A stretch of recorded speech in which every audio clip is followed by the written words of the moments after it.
Bonjour à tous, nous sommes les élèves de Réto de l'Athénée Royal Rochefort-Gemelles.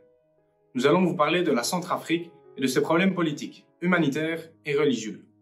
La Centrafrique est, comme son nom l'indique, le pays central de l'Afrique, pays frontalier du Cameroun, de la République du Congo, du Tchad et du Soudan.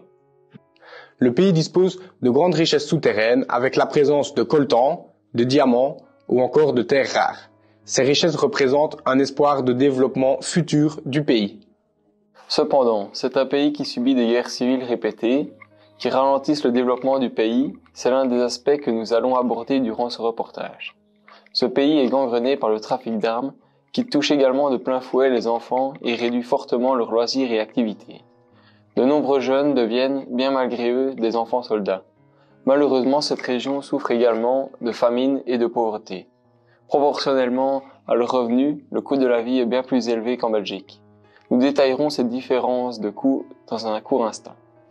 Pendant ce temps, en Belgique, chacun a accès à une école, souvent équipée de matériel informatique. Les problèmes de sous-alimentation sont très limités et les activités extrascolaires, sportives, culturelles, touristiques, etc. sont nombreuses et variées. Nous parlerons également des différentes personnes politiques qui dirigent et des raisons de leurs nombreux désaccords. Les images de ce reportage peuvent heurter, mais c'est la réalité de leur quotidien. Rester jusqu'à la fin, leur avenir en dépend. Les Centrafricains disposent d'un salaire moyen de 35 € par mois, pour 1500 en Belgique. Pourtant, les produits quotidiens sont à des prix très élevés.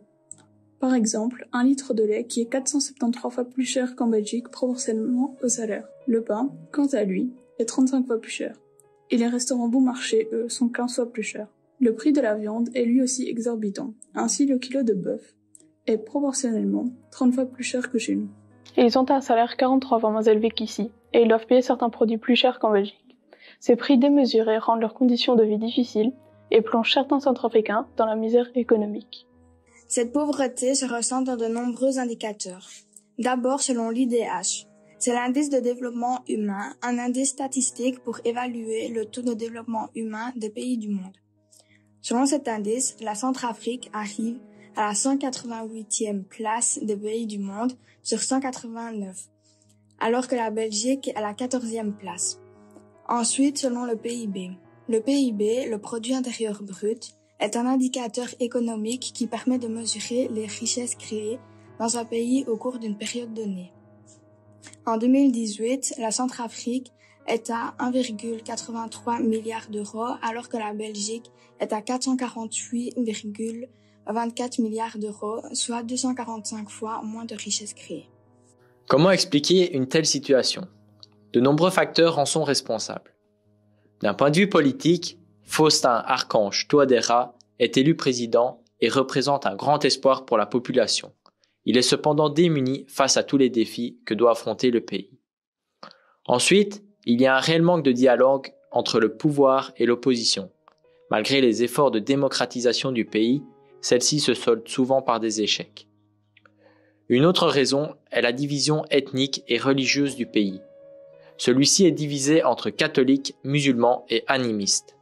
Ces différences religieuses et culturelles sont exploitées et instrumentalisées par les milices armées afin d'obtenir et de conserver le pouvoir sur certaines régions.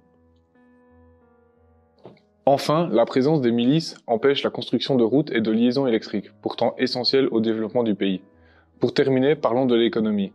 L'accumulation des arriérés de salaires et le non-paiement fréquent des salaires contribuent fortement à la révolte du peuple et à l'appauvrissement de celui-ci.